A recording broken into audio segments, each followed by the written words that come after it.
예수님을 따라다니던 많은 군중들이 있었습니다. 그레이트라고 그랬으니까 아주 많은 사람들이 예수님을 쫓아다녔나 봅니다. 왜 그 사람들이 예수님을 쫓아다녔냐면, 예수님을 쫓아다니면 병도 낫고 또 먹을 것도 주시고 또 들어보지 못한 말씀도 예수님이 하시고, 병도 낫고 먹을 것도 주시고 어떤 새로운 말씀도 하시고, 그래서 많은 사람들이 예수님을 쫓았습니다. 구름과 같은 많은 BTS 갔었나 봐요. BTS 이렇게 가면 외국 사람들도 요새 BTS 보면서 막 울잖아요. 외국 여성들이 막 왜 우는지 모르겠지만 여간에 울면서 이게 좋아하는데, 예수님의 수준이 그 정도 됐다는 거예요. 그러면 예수님이 기뻐하셔야 되겠습니까? 아니겠습니까? 보통 어떤 사람을 중심으로 많은 사람들이 모이면 그 가운데 그 인기가 있는 사람들이 어떻게 합니까? 이렇게 하지 않습니까? 이렇게. 그 대표적인 인물이 누구입니까? 하이 히틀러. 뭐 이렇게 지나가면 하이 히틀러 이렇게 하는 것처럼 이렇게 하는데, 예수님 마음이 얼마나 기쁘시겠습니까? 그런데 예수님은 점점 많은 사람들을 끌려고 하시겠지요. 점점 더 많은 사람들이 복음을 듣고 이렇게 돼야 되니까 더 많은 사람들이 이렇게 자기의 중심에게로 오는 것을 기뻐하실 것입니다. 그런데 예수님은 그럴 때마다 어떻게 하셨습니까? 그 군중들을 떠나셨어요. 홀로 있기를 원하셨습니다. 많은 군중들이 예수님을 막 뒤에서 막 이렇게 따라, 그 옆에 누가 있었겠습니까? 호위 무사들이 있었습니다. 예수님을 호위하는 무사들이, 제자들이, 12명 제자들이 예수님 좌우에 이렇게 쫓아가면서 무엇을 말했습니까? 누가 예수님은 왕이시고 그 다음에 누가 영의정이냐, 그 다음 높은 사람이냐, 이거를 따지기 위해서 막 싸우면서, 때로는 어머니의 치맛바람도 있어서 어머니가 와가지고 내 아들들 좀 이렇게 영의정 좌의정 시켜주십시오, 이럴 정도로 했습니다. 그러면 예수님이 막 이렇게 이렇게 가시는데 막 뒤에 사람들이 따라오지 않겠습니까? 그런데 갑자기 예수님께서 어떻게 하셨다? 돌아서셨다. 돌아서서 무엇이라고 말씀하셨다고 합니까? 누구든지 내게 오는 자는 자기 부모와 처자와 형제와 자매와 및 심지어 자기 목숨까지 미워하지 않는다면 내 제자가 될 수 없다. 이렇게 예수님의 제자가 되는 기준을 말씀해 주시는데, 기준을 결코 낮추시지 않았다는 겁니다. 그러면 이 무리들은 어떤 수준입니까? 아직 믿음이 없는 수준 아니겠습니까? 믿음이 없는 수준이고, 혹 조금 믿음을 가지고 있다 할지라도 이제 좀 예수님을 믿은 다음에 나를 위해서 네가 내 생명을 바칠 수 있냐? 라고 말씀하실 것 같은데, 우리 보통 그렇게 생각하지 않습니까?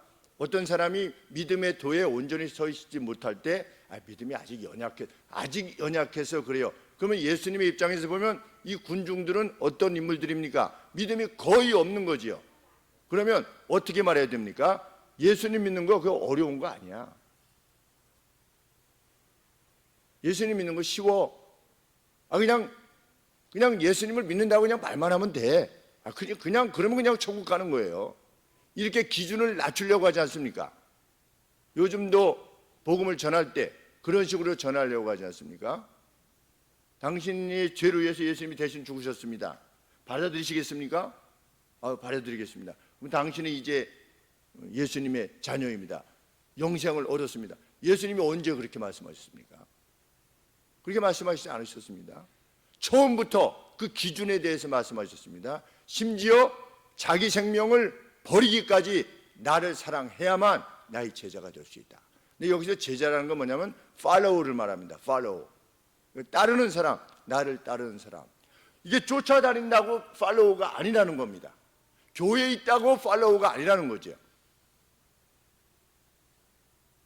예수님은 기준을 낮추시지 않고 처음부터 예수님을 믿는다는 것은 무엇인가를 분명히 하고 예수님을 믿으라는 겁니다. 아니면 헛구수고만 하는 겁니다. 괜히 시간을 내는 것이고 괜히 재물을 내는 것이고,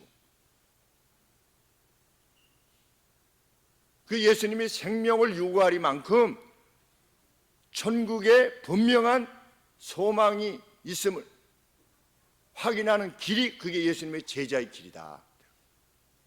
여기서 어떻게 살 것인가에 대한 것이 아니라, 이 군종들은 왜 쫓아다녔습니까? 예수님을 믿으며 무엇인가 유익이 있기 때문에, 보이는 유익이 있었기 때문에 예수님을 쫓아다녔는데, 예수님은 아니라는 겁니다. 예수님께서 물고기 2마리와 보리떡 5개로 5,000명을 먹이셨어요. 그때도 무수히 따라다녔어요. 사람들이 얼마나 많이 따라다녔겠습니까? 근데 예수님이 뭐라고 말씀하시냐면, 너희가 나를 따르는 것은 내가 준 떡을 먹고 배부르기 때문에 나를 따르는 거다. 너희들이 나를 따르는 것은 이 보이는 현세적 유익 때문에 나를 따르는 거다. 근데 나는 하늘에서 내려온 떡이다. 누구든지 내 몸을, 하늘의 떡인 나를 먹어야만 영원히 살 수 있다. 이렇게 말씀하셨어요. 그랬더니 어떻게 했습니까? 따르던 사람들이 다시는 예수님과 함께하지 아니하더라. 유익이 없대요. 예수님을 따라다녀도 너희들이 생각하는 그런 세상적인 유익이 아닐 수 있어.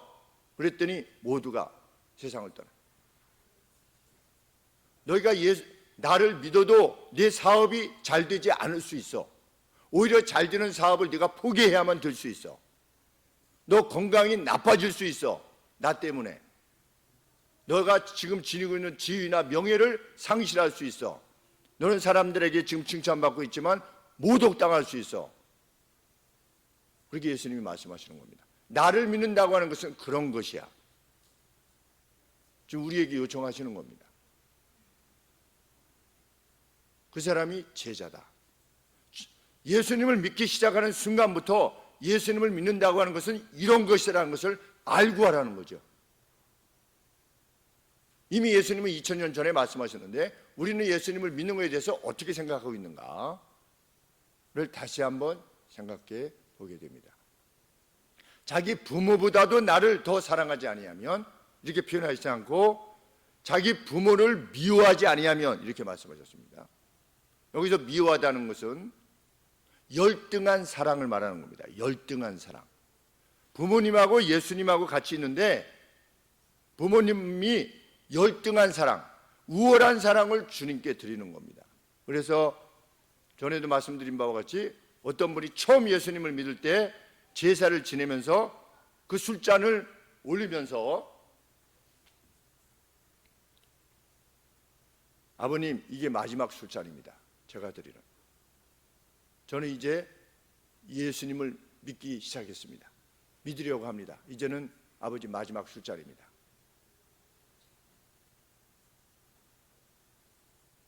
그것이 예수님을 믿는 것이다. 이것을 알고 예수님을 믿어라.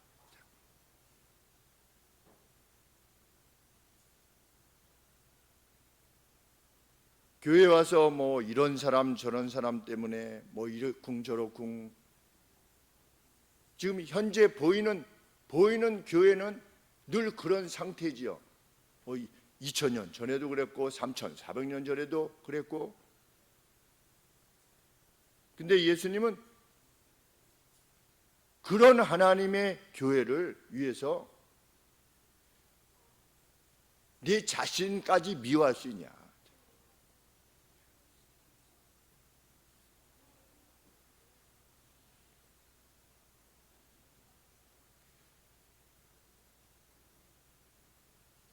그래서 학생들은 주일에 예배를 포함해서 성도들과의 교통을 위해서 주일날 공부를 하지 않았죠. 그리고 청년 성도들은 연봉이 훨씬 적어도 이랜드를 향해서 갔습니다. 왜? 주일날 나오라고 하지 않는 회사였으니까. 삼성, LG 이런 데 다 갈 수 있었어도 주의를 지키는 것 때문에 연봉이 형편없었던 미련들을 향해서 갔었습니다. 그만큼 청년 성도들은 자기를 포기하려고 했습니다. 자기를 기브업한 거죠. 여기 기브업이라고 하는 표현을 예수님께서 사용하시니까. 하나님의 나라를 위해서.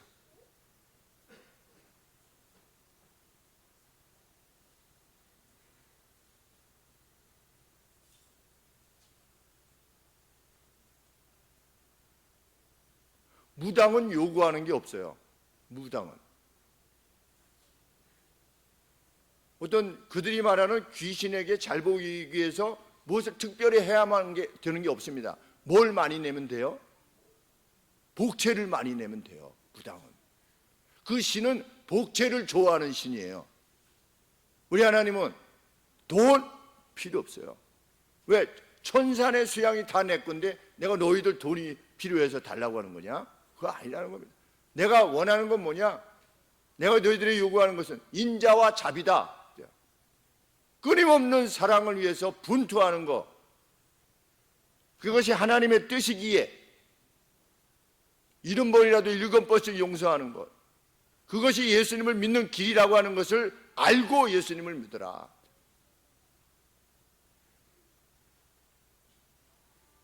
저 같은 경우도 목사님 제발 와서 이렇게 해주십시오. 제발 와서. 그래서 그렇게 했던 분이 몇 년 지나고 나서는 목사님만 진립니까? 이러고 떠나신 적이 있어요. 우리 인간사는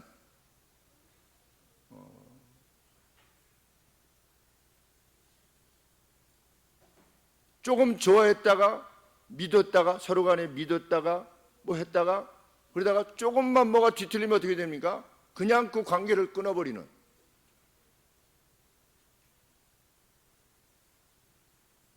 그래서 점점 시간이 지날수록 이제 60이 넘어가면서 점점 깨닫게 되는 것은 인간은 정말 죄인들이구나. 세상은 그렇다고 쳐도 세상은 그럴 수 있습니다. 예수님 믿는 안에, 예수님 안에 있는 우리들의 삶에 있어서 자기 자신을 부정하기까지 예수님이 요청하시는 그 거룩한 길 감에 있어서 정말 변화된 하늘의 가치에 의해서 완전히 변화된 자기의 기질을 바꾸고, 나는 원래부터 태어난 기질이 이렇고 내가 과거에 있었던 경험 때문에 나는 이럴 수밖에 없고, 세상의 심리학은 그 사람을 인정해 주지요. 당신은 지금 화를 내는데 그것은 당신이 어렸을 때 이래서 이런 것 때문이요, 아니면 당신이 현재가 이렇기 때문이요. 그래서 면죄부를 심리학은 계속 줍니다. 성경은 그게 죄라는 거지요. 그 어떤 분노도 죄다. 그 어떤 무정도 죄다. 그 무정을 무찌르기 위해서 그 분노와 불편함, 내 불편함을 입으로 말하고자 하는 그 어떤 의도, 그 심드렁함, 이런 것들은 벌써 버려야만 되는 것임에도 불구하고 여전히 가지고 살아가게 된다면 얼마나 불행한 일인가. 맛을 잃어버린 소금, 맛을 잃어버린 정도가 아니라, 가령 예를 들어서 혀는 쉬지 않는 악이다 그러는데 자신의 말이 얼마나 상대를 찌르는가에 대해서 전혀 알지 못한 채 때로는 경고를 받아도 그냥 해버리고 마는 그러한 삶을 산다면 어떻게 제자도의 길이라 할 수 있겠는가. 10년이 지나고 20년이 지나도. 예수님은 자기를 부정하지 않고서는 나의 팔로워가 될 수 없다라고 말씀하신 겁니다. 그런 자신을 변화시키라는 거지요. 예수님을 믿기 전에 그런 사람이라 할지라도, 너의 기질이 그렇다 할지라도 그 기질을 제발 버려라. 버리지 않으면 나의 팔로워가 될 수 없다. 이것을 군중들에게 먼저 밝히는 겁니다. 결단하는 자만 나를 따르라는 것이죠. 오늘 그런 그리스도인을 과연 우리는 우리들 스스로는 얼마나 보고 있는가?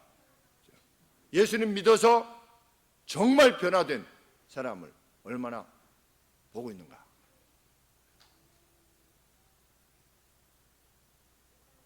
이 27절 말씀에 그 자신의 십자가를 감당하지 않고서는 나의 제자가 될 수 없다.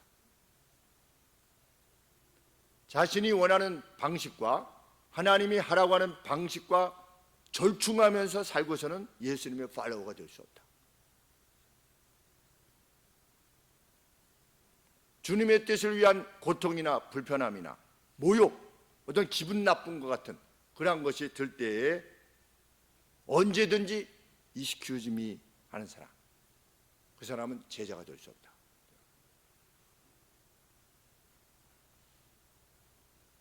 실례합니다, 예수님. 저 잠깐만 요 말은 꼭 해야 되겠습니다. 예수님, 저 여기 잠깐만 가야 되겠습니다.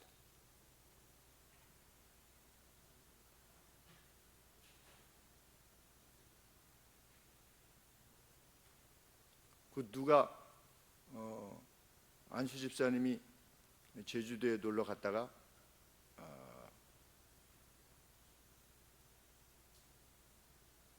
스물 몇 가지 이렇게 약재가 들어간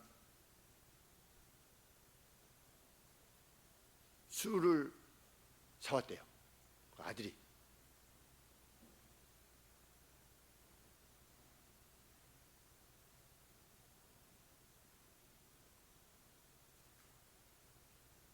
뭐 그 외에도 그 술병 모양이 아주 안 좋대요. 우리가 볼 때 무엇이 연상시키는 그런 술병을 사왔대요. 강장제라고 파는 것이겠죠. 뭐 그럴 수 있지 않느냐? 제가 그거 사는 것은 합당치 않다고 그랬어요. 예수님을 믿는 사람이 약재를 꼭 술에 넣어서 먹어야 됩니까? 조금만 생각해 보면 왜 약재를 꼭 술에 먹어야지 이렇게 술 먹고 싶으니까 약재를 사는 거죠.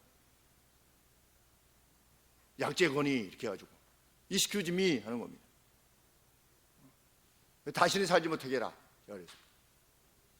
그래서 이제 부인 집사님이 뭐라고 그랬나 봐요. 왜 그런 거 왜 하나님이 원치 않게 하시는 그거를 사느냐. 아이 그거 뭐 너무 그렇게 고집스럽게 예수님을 믿는 거 아니야? 제가 그랬습니다. 그거 하지 말아라.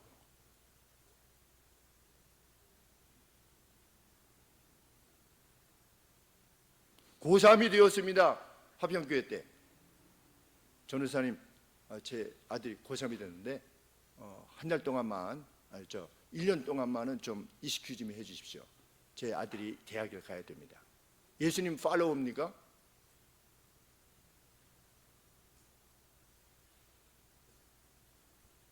분명히 선언을 해야죠. 부모가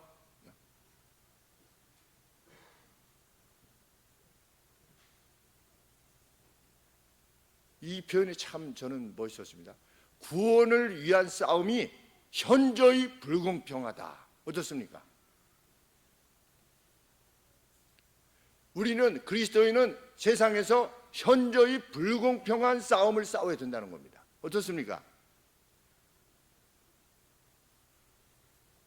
아주 이게 이런 표현을 받을 때 막 마음이 이렇게 막 흥분되죠. 이야 이렇게. 왜? 화를 내야 될 때 어떻게 되는 겁니까? 나를 이겨야 되기 때문에. 그렇죠? 현저히 불공평하죠. 세상대로는 그냥 맞서서 싸우면 됩니다. 누가 내 거를 막 가져가고 손해를 끼치면 막 고발하고 그래서 막 내 거 되찾으면 됩니다. 누가 같은 말을 반복하고 약속을 지키지 않으면 그 사람이랑 안 보면 됩니다. 그것이 세상의 방식이지요. 근데 제자도의 길은마다 현저히 불공평하다는 겁니다. 바보 같은 길을 걸어야만 되기 때문에 늘 손해보는 입장에 서야 되지 않습니까? 예수님을 믿는다는 건 뭐냐? 늘 손해를 보는 겁니다. 무엇까지 자기 생명까지. 그걸 알고 예수님을 믿어라. 예수님이 먼저 그 길을 가셨다는 거죠. 예수님이 십자가의 길을 가시면서 불평하셨습니까? 내가 너희들 때문에 이렇게 됐구나. 참 내가 정말 아유, 이러면서 십자가의 길을 가셨냐는 거죠. 그것이 아니라 한마디도 말씀하시지 않고, 예수님은 한마디도 말씀하시지 않았습니다. 털 깎는 자 앞에 잠잠했던, 본래 하나님의 자리에 내려오셨어요. 모욕당하셨어요. 핍박당하셨어요. 괴로움을 당하셨어요. 모두가 떠났어요. 한마디도 불평하지 않았어요. 그러면 우리가 주님의 형상을 본받게 하소서 우리 찬송 불렀는데, 주님의 이미지는 뭡니까? 입술에서 불만의 말을 내뱉지 않는 겁니다. 그것이 부부간의 부부지간이든, 그렇죠? 뭐 형제, 부모, 자녀 간이든, 아니면 교회 성도들이든, 교회가 이끌어가는 방향이든, 그것이 분명치 않으면 말씀을 가지고 요청을 해야죠. 부인, 이렇게 성경에 이렇게 되어 있는데 당신이 이렇게 하는 것은 합당치 않지 않습니까? 부모님, 지금 이렇게 하시는 건 성경 말씀을 비춰서 합당치 않지 않습니까? 저희 그 큰형 목사님이 그랬죠. 고등학교 때 고3 때까지 배제학교를 다니면서 고3 때까지 교회 학생회장을 했어요. 저는 교회 학생회장을 세상의 그 어떤 학교의 학생회장보다도 더 으뜸으로 칩니다. 저는. 근데 고3 때까지 하니까 아버지께서, 배지학교 선생님이셨던 아버지께서, 야, 주일날 영광을, 공부 열심히 해서 주일날 하나님께 영광을 돌려라, 아버지께서 그렇게 말씀하셨습니다. 그런데 형이 주일을 거룩히 지키라고 했습니다. 그래서 그것을 따랐던 겁니다. 어느 날 주일날 아버지께서 감기에 걸리셨습니다. 그래서 허나 감기약 좀 사오라 그랬더니 형이, 아버지 주일입니다, 이랬다가 아버지한테 아주 그냥 혼났어요. 그 정도로 주님의 도를 따르려고 했던 겁니다. 럭키 금성에 붙었습니다. 해군 학사장교 제대하고 그토록 사람들이 가고 싶어 했던 럭키 금성, 제 기억으로는. 그런데 그 길을 기브업하고 목사의 길, 그 험한 길을 가고 있는 중입니다. 저는 큰형은 예수님의 팔로우 틀림없습니다. 그렇게 믿습니다. 누누이 말씀드리지만 조폭이 와서 죽인다고 했을 때 그 부인 때문에 나는 예수님을 믿는 이후 죽기를 각오했다. 내 생명은 주님 것이다. 뭐 전혀 두려워하지 않았다.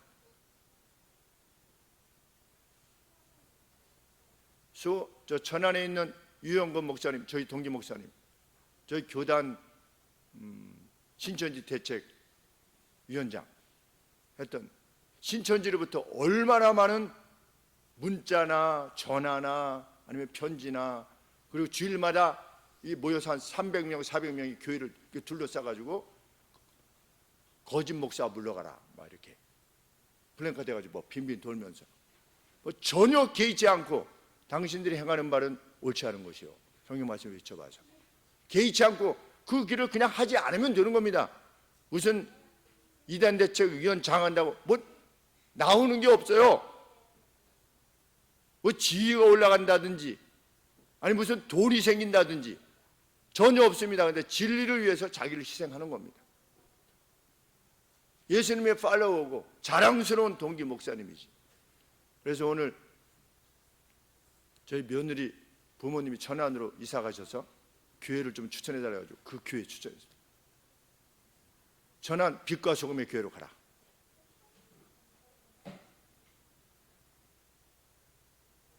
하나님의 이미지를 가지고 있는 친구 목사님, 용기가 나죠. 그럴 때 같이 죽으려 하는구나. 누구 때문에? 예수님 때문에.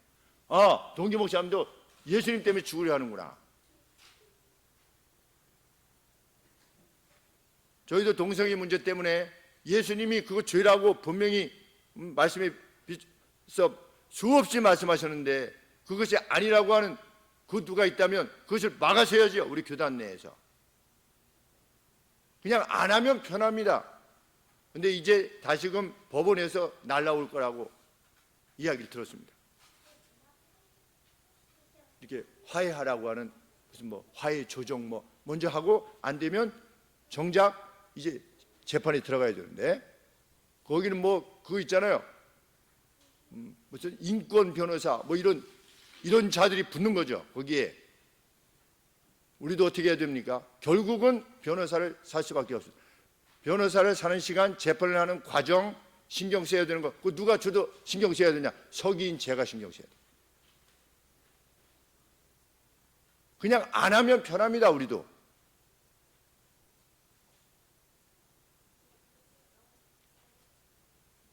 그래서 우리도 최고의 변호사를 써야죠. 기도하면서. 그 돈은 누가 되느냐? 돈은 누가 됩니까? 최고의 변호사를 쓸 때. 진리를 위해서 우리 교회가 돼야죠. 그것을 기꺼워하는,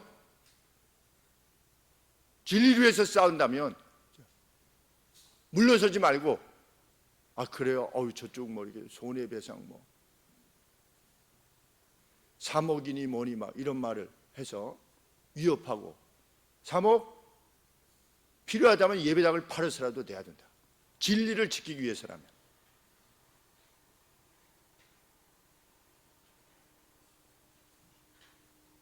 예수님을 믿는 사람들은 하나님의 뜻은 한마디로 무엇입니까? 사랑이라고 하지 않았습니까? 사랑. 그리고 원리, 하나님이 주신 원리를 지키는 것, 이것을 위해서는 생명을 바치기까지 하는, 이 군중들은 어떻게 했습니까? 예수님 쫓아다니면 사업 잘 되고, 예수님 쫓아다니면 자녀들 잘 되고, 건강 좋아지고. 군중이 될 것이냐, 예수님의 제자들이 될 것이냐 결정하라는 겁니다. 예수님께서. 주님은 기준을 낮추시지 않았다.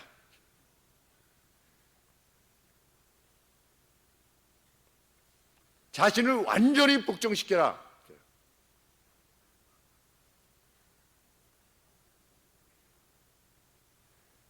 그래서 이렇게 사도 바울도 에베소 교회에 편지하지 않았습니까? 도둑질 하던 자가 도둑질을 그치는 것에서 만족해 하지 말고 도울 것이 있기 위해서 자기 손으로 일을 하도록 해라. 그 변화가 우리에게 있느냐? 나 나쁜 짓 안 했어, 이게 아니고, 나쁜 짓을 했던 사람이라 할지라도 예수님을 믿으면 그 나쁜 짓을 하는 게 기질 아니겠습니까? 기질, 자기의 기질. 나는 원래 이런 사람이었어 라고 하는 것을 유지한 채로 예수님을 믿을 수는 없다는 겁니다. 예수님의 팔로워는 예수님의 이미지를 팔로워하는 겁니다. 예수님은 그 누구를 위해서 자기 생명을 바치셨습니다. 자기 생명을 바치는 분이시기 때문에 그 입에 불만을 담지 않고 사셨죠. 뭐 불만하시는 거 보셨습니까? 예수님께서 네 애들은 너무 하구나 뭐 이런다든지, 아니면 베드로 너 그따위로 해가지고서 어떻게 뭐 내 제자 뭐 생명을 바친다면서, 이렇게 하시지 않고 그냥 제자 곁으로 가는 겁니다. 그래서 내가 나를 사랑하지 여전히? 여러 가지 일들로 어떤 일들이 있을 때 제가 제 아내한테 그렇게 얘기했습니다. 나는 사랑하기로 결심했으면 그를 끝까지 사랑한다. 그가 뭐 어떤 사람이든 관계없이 그 사람을 믿기로 결심했고 그 사람을 사랑하기로 결심했으면, 그것이 뭐 교회든 개인이든 단체든 내가 거기에 인볼브 되기를 각오했다면 끝까지 하기를 원한다고 제 아내에게, 제 아들들에게도 얘기해요. 왜? 세상은 달면 삼키고 쓰면 뱉고, 뭐가 좋아 보이면 막 이렇게 했다가 조금만 나쁘면 확 돌아버리는, 세상과 뭐가 다르냐? 뭐. 그것이 예수님의 이미지냐? 예수님이 뭐 예수님을 잘 따를 때는 내 제자들아 이랬다가 다 도망가고 나면 얘들은 아유 내가 다른 놈들을 세워야지 이러신 분이 아니셨습니까?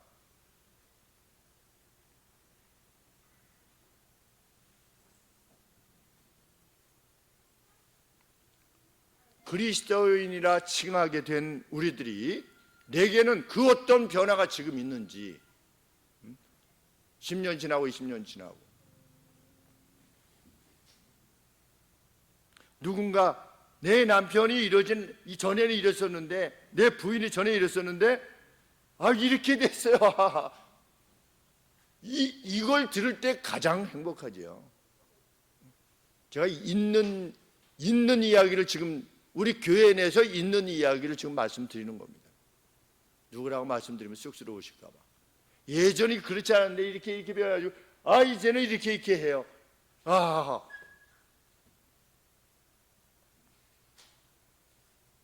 그 변화를 위해서 주님이 우리를 부르신 겁니다.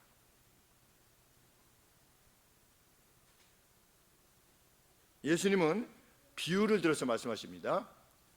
이게 타워, 망대라고 되어 있는데, 이 타워를 왜 만드냐면 그 안에서 거하면서 거기서 안전을 보장받는 것이 그 망대랍니다. 그런데 망대를 지을 때 너희들이 어떻게 한다? 계산해 보지 않겠느냐?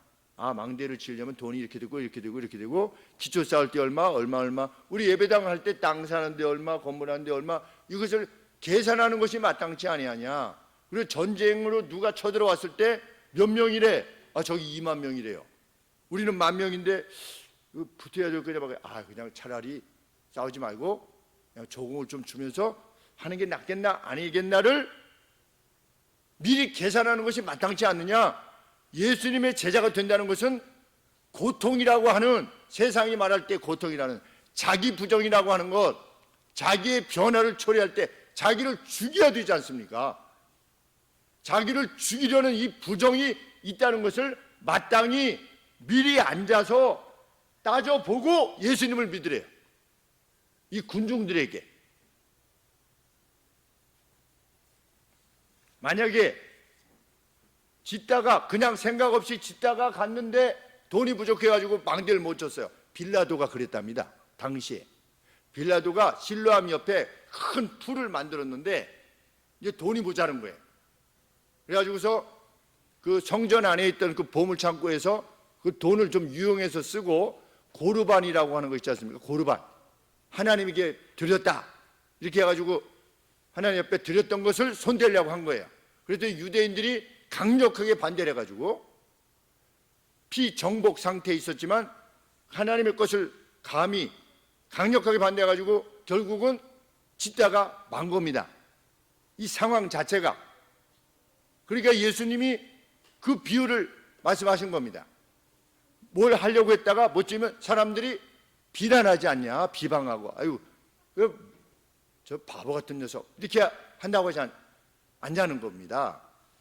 예수님을 믿는 것이 이러한 희생을 초래하는 것임을 알지 못한 채 그냥 예수님 믿으면 이렇게인가 보다 이렇게 되면 나중에 가다가 보면 어려움이 오잖아요. 예수님 믿게 학교도 가야 되고 취직도 해야 되고 뇌물도 좀 받아야 되고 막 이런 식으로 진행이 되어질 때 이렇게 하면 세상 사람들이 뭐라고 하겠냐는 거죠.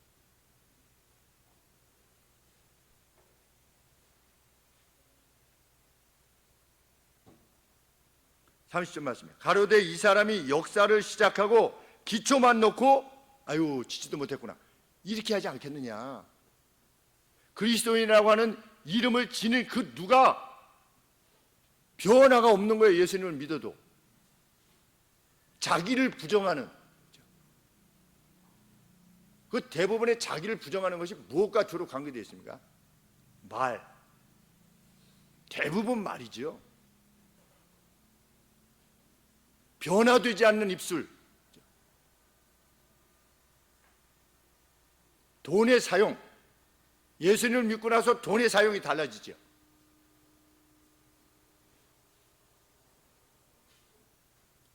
예수님을 믿고 시간의 사용이 달라집니다. 예수님을 믿는 것은 주일날 한번 오고 그냥 마치는 것이 아닌 거죠. 가정이 있을 때에도 하나님과 가까이 하기 위한 시간을 드리고, 사업상의 그 어떤 것에서도 특별한 시간을 하나님 옆에 먼저 드리고, 가장 귀한 것을 첫 예물을 하나님 앞에 드리는 것처럼 자기에게 가장 소중한 것을 하나님 앞에 드리기를 기뻐하고, 그것이 예수님을 믿는 길이다. 제자도의 길이다.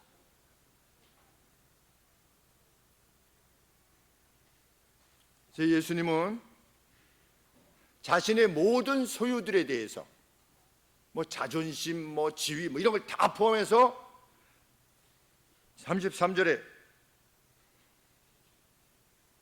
자기의 모든 소유를, 다양한 소유들을 버리지 아니하면, 그것을 기부하지 아니하면, 그것에 대해서 굿바이 하지 아니하면, 굿바이 하라는 겁니다. 여기서 버린다고 하는 것은 그것들에 대해서 굿바이 하는 거예요. 내 지위, 내 시간, 내 재물, 내 명예, 내 불편함, 이런 것들에 대해서 say goodbye. 예수님 이렇게 말씀하시는 거예요. 그거 굿바이 해라. 그리고 나를 따라라. 내가 너에게 보여주마. 뭘? 나의 신됨을 보여주마. 내게.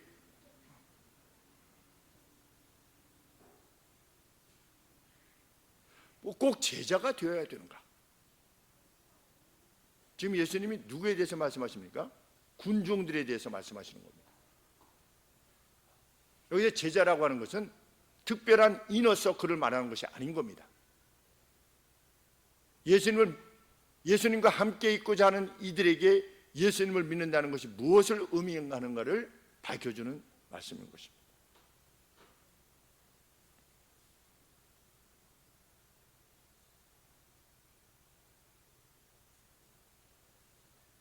그래서 제자들은 무엇을 버려두고 예수님을 쫓았습니까? 그물과 배. 그물과 배만 그만뒀습니까? 누구에 대해서 굿바이 했죠? 부모님에 대해서 굿바이 했습니다. 유대인들이 최고의 영예로운 길은 무엇이었습니까? 부모님을 잘 섬기다가 부모님 마지막 장례까지 치러드리는 것을 최대로 뛰어난 일로 받아들였습니다. 그런데 제자들이 어떻게 된 겁니까? 부모님에게 저는 하나님 나라의 일을 위해서 굿바이 해야 되겠습니다. 아버지, 어머니, 안녕히 계세요.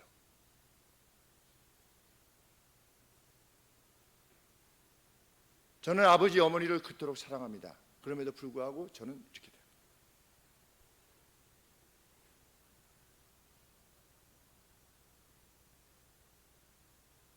제가 막내에게도 그렇게 얘기했습니다.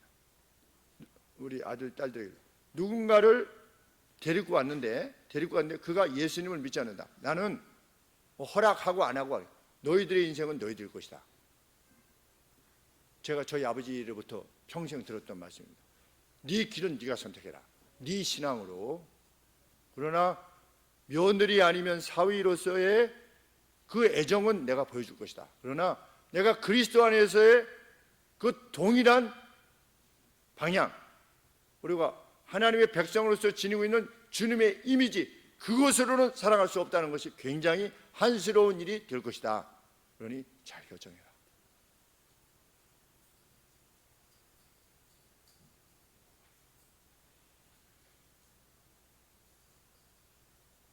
보네포라는 신학자가 언급했듯이 그리스도인은 서퍼링이라고 하는, 고통이라고 하는, 무슨 고통입니까? 자기와의 싸움. 이렇게 하고 싶은데 주님이 하지 말라고 한 거예요. 이렇게 하고 싶지 않은데 주님이 하라고 그러는 거예요. 그것을 이겨내는, 그냥 그것을 막 도려내는 거죠. 그런 마음을, 그렇죠? 도려내는 그 서퍼링, 그렇죠? 그래서 영국에 나왔다가 독일로 다시 돌아가서 그 신앙을 위해서 순교한 거 아니겠습니까? 신앙을 위해서.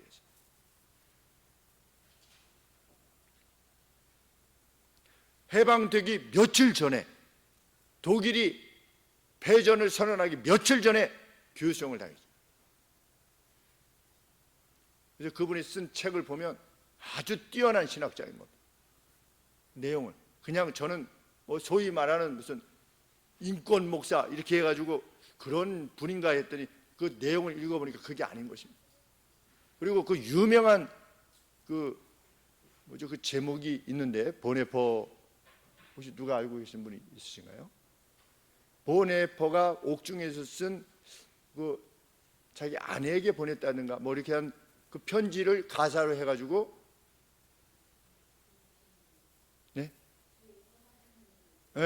주의 선하신 능력으로 라고 하는 제목의 유튜브를 들어가 보시면 주의 선하신 능력으로 라고 하는 찬송이 있는데 그 찬송의 가사를 보면 이 악한 제국을 물리치라 하나도 없어요. 그냥 사랑, 감사, 기쁨 내가 감당할 것이다. 오늘이 감사하고 기쁘고 복되다. 지금 죽음을 기다리고 있는 그리스도인이 그게 누구의 이미지냐? 예수님의 이미지인 겁니다. 우리의 자녀들이 그런 아빠, 엄마의 이미지를 봐야 되고 성도끼리 서로 그것을 봐야 되고 서로 격려가 돼야 되고 그것이 교회 아니겠습니까?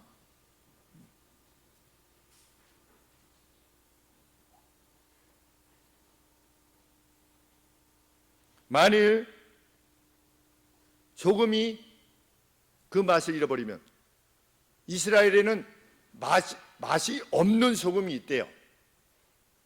그저 화학적인 것으로는 소금인데 염화칼슘인데 짜지 않은, 그래서 그거는 그냥 길에다가 뿌린대요. 여기 예수님이 그것을 대해서 말씀하시는 겁니다. 지금 그런 소금같이 되는 거, 그러면 아무 쓸데가 없는 겁니다.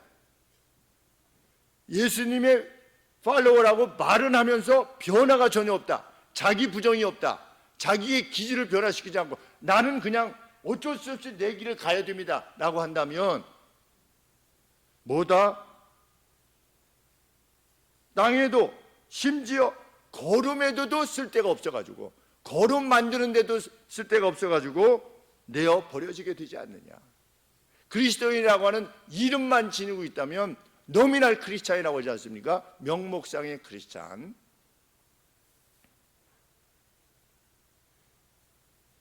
달리 말하면 그저 무용한 존재로, 무용한 존재일 뿐만 아니라 어쩌면 해로운 존재로 남은 생애를 살아갈 수밖에 없을 것이다. 그러면 얼마나 불행한 일이며 그의 마지막 운명이 어떻게 될 것이냐. 예수님께서 나중에 저거 하실 때 그물로 이렇게 다 하신 다음에 부정한 고기, 정한 고기를 정할 때 바리새인과 서기관처럼 자신을 하나님의 백성이라고 여겼던 그 누구도 어떤 운명을 맞을 것인가 명확한 것이죠. 예수님을 믿는다는 것은 도대체 뭔가? 자기를 부인하는 노력을 끝까지 기울이는 것이다.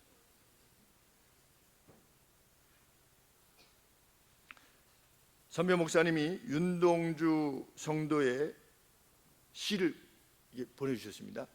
제목이 뭐냐면 내 인생의 가을이 오면 이라고 하는 시인데,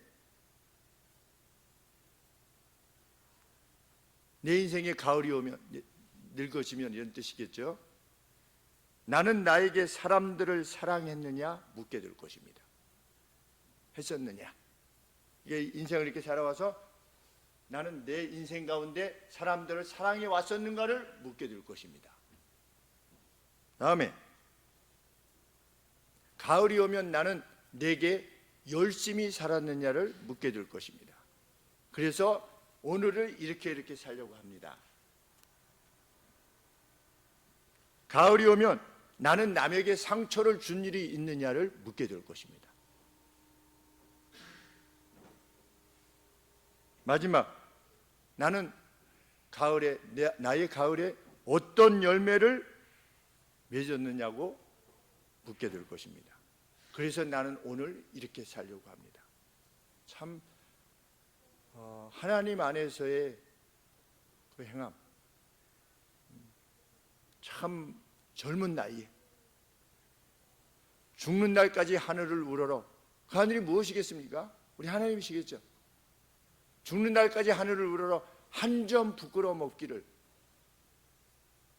우리가 부끄러움이 없을 수 있습니까? 부끄러울 수밖에 없죠. 그러나 방향 자체는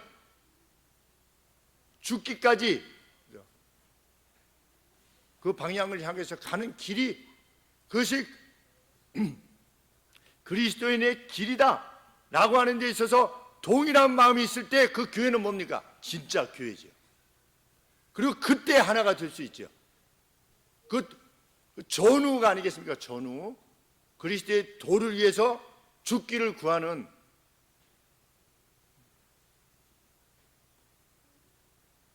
예수님이 앞서서 뭐라고 말씀하시느냐? 이 14장 25절 앞서서 뭐라고 하시냐면 어디에 가서 상석에 앉지 말아라 이렇게 말씀하시는 겁니다. 다 상석에 앉고 싶으니까 인정받고 싶고 누군가로부터. 하평교회에서 제가 7년 동안 사역을 했습니다. 제가 기억나는 3분, 4분 우리 박미규 목사님 어머니 이번에 가서 뵀던 이면빈 권사님 정말 충성스럽게 제가 한 26년, 27년이 지나니까 성함이 2분 남자 성도님이신데 집사님이신데 한 분은 주유소에서 이렇게 총무하면서 이렇게 급유하시던 집사님이신데 김태중 집사님이라는 분이 계셨습니다. 그리고 또 다른 한 분은 이게 카시트 만드시는 조금 나중에 오셨던 집사님이신데 이 2분은 거기 뭐 장로님들도 많으시고 또 뭐 여러 권사님들도 많으시고 많으십니다. 그런데 교회를 돌보는 그 마음 그냥 애정으로만 토요일마다 늘 오시고 교회 오셔서 그냥 말없이 섬기고 그냥 가시는 겁니다. 뭐 이러니 저러니 말이 없어요. 늘 얼굴에 해맑은 미소. 그리고 최용무 장로님 육군 병참을 책임지셨던 육군 중장 그분의 겸손함 그 3분이 생각나는 거예요. 4분 이렇게 그 많은 성도들 가운데 4분이 생각이 나는 거죠. 그 내용이 뭐냐? 예수님의 팔로우 다웠다는 거죠. 정말 예수님을 팔로우 하시. 예수님의 모습이 저 모습이겠다. 저 섬김과 저 자비한 모습, 누굴 봐도 형제 자매로 인식하려고 하고 누굴 만나도 따뜻한 대화를 나누고 그리고 뒤로 물러서 있는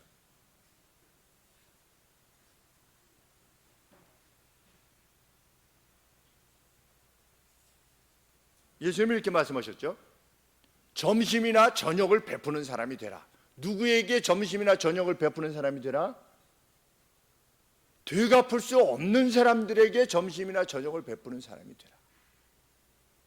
우리는 뭔가 내게 이익이 되는 사람한테 가까이 가려고 하죠. 내게 이익이 되려고 하는 그 어떤 일에 그렇게도 추구하고 시간을 드립니다. 그런데 예수님 뭐라고 말씀하십니까? 대접을 했는데 그걸 갚을 수 없는 사람을 대접해라. 이런 점에 있어서 예수님을 팔로우하는 자들이 되라. 그것이 예수님을 믿는 길이다.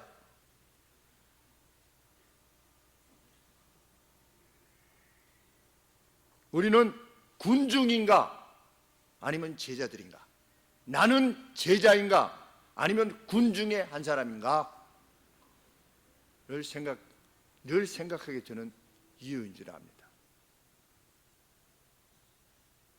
마지막으로 사도 바울은 그 예수님의 이미지를 누구에게 적용시켰는가? 빌레몬, 오네시모라고 하는 노예가 자신의 재물을 가지고 도망갔어요. 그런데 사도 바울이 편지를 보내서 뭐라고 말씀하시는 겁니까? 이제는 형제로 받으라. 초대교회는 형제로 받는 겁니다. 자신의 재물을 가지고 도망간 노예예요. 그럼 뭐 죽여도 그만입니다. 당시에는. 그런데 내가 다시 돌려보내노니 사도 바울도 그 믿은 거 아니겠습니까? 내가 돌려보냈을 때 오늘 빌레몬이 죽이면 어떡하지?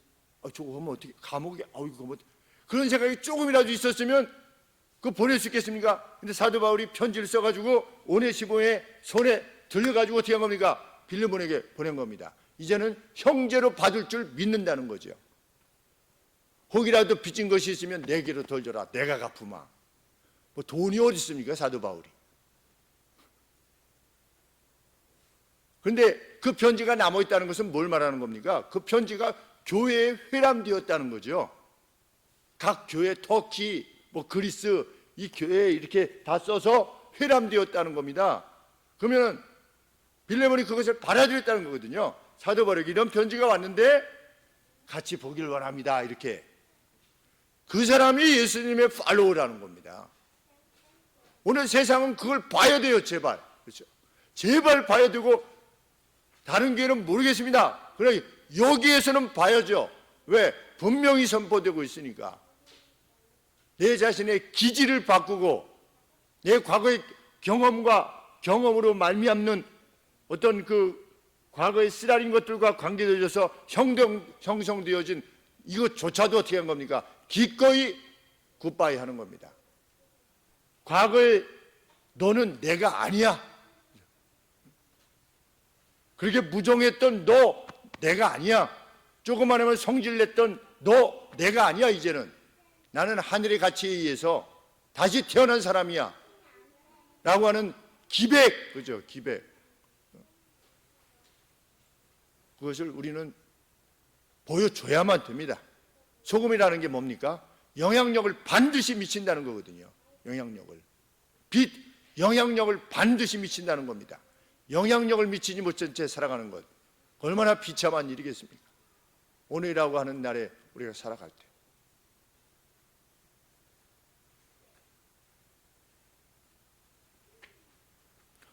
홍포와 갈대 지팡이로 모욕했던 이들에 대해서 아버지여 저들을 용서하옵소서, 저들은 자기의 죄를 알지 못하기 때문입니다. 주변에 둔 이들 모두를 그렇게 사랑하는, 그리고 그 사랑을 위해서 우리 자신의 모든 것을 내어줄 수 있는 그런 우리로서 그 빛나는 생애를 살게 되기를 다시 한번 소원하게 됩니다. 기도하겠습니다.